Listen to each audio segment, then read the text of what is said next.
చేసామనేది అనిపించదు. అందుకనే జగన్మోహన్ రెడ్డి కూడా పక్కన పెట్టాడేమో అని అనిపిస్తూ ఉంది. మీరు కష్టపడి అంటే మీ పార్లమెంట్ సభ్యులు కానీ మీ సీఎం కానీ కష్టపడి కియో ఫ్యాక్టరీని తెచ్చారు, వేలాది మందికి ఉపాధి కల్పించారు. అయినా మీరు ఎందుకు అక్కడ ఫెయిల్యూర్ అయ్యారు?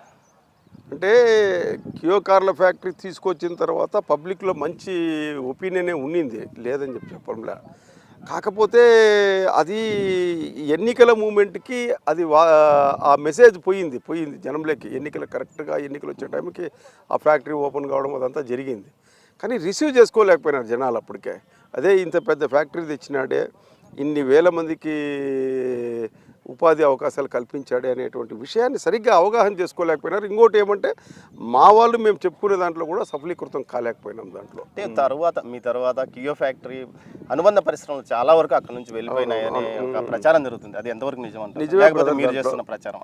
మేము చేస్తే ప్రచారం కాదు. మనం ఓపెన్గా ఎక్కడ పోయి విచారించినా కూడా కియా వాళ్ళు ఇప్పుడుండే ఈ రాక్షస పాలన, రాక్షస నాయకుడు ఉండేటువంటి పరిస్థితుల్లో వాళ్ళు ఓపెన్ కాలేకపోతున్నారు. కానీ అంతర్గతంగా మనము కెమెరా లేకుండా ప్రెస్ కాకోకుండా పోతే మాకు ఈ విధంగా అన్యాయం జరిగిందనేటువంటి అభిప్రాయం వాళ్ళ నుంచి వస్తూ ఉంది.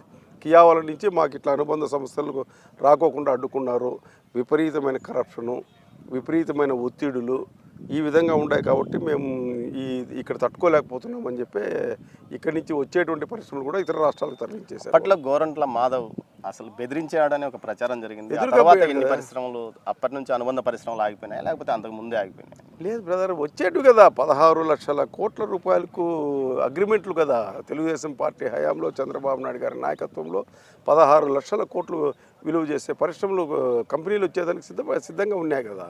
వీళ్ళు వచ్చిన తర్వాత, ఈ దుర్మార్గం చూసిన తర్వాత, ఈ రాక్షస పాలన చూసిన తర్వాత ఇక మేము వస్తే ఇక్కడికి మేము కంపెనీలు సర్వైవ్ కాలేము, మేము ఈ రాష్ట్రంలో మేమేమి ఈ కంపెనీలు పెట్టి మేము లాభాపేక్షతో ముందుకు పోయే పరిస్థితి ఉండదు, మేము నష్టపోవాల్సిందే ఇక్కడికి వస్తే అనేటువంటి ఆలోచనతోనే మళ్ళీ సరైనటువంటి పాలన వచ్చేంత వరకు మేము ఇక్కడ కంపెనీలు స్థాపించేది వద్దనేటువంటి ఉద్దేశంతోనే కదా వాళ్ళు పారిపోయి ఉండేది.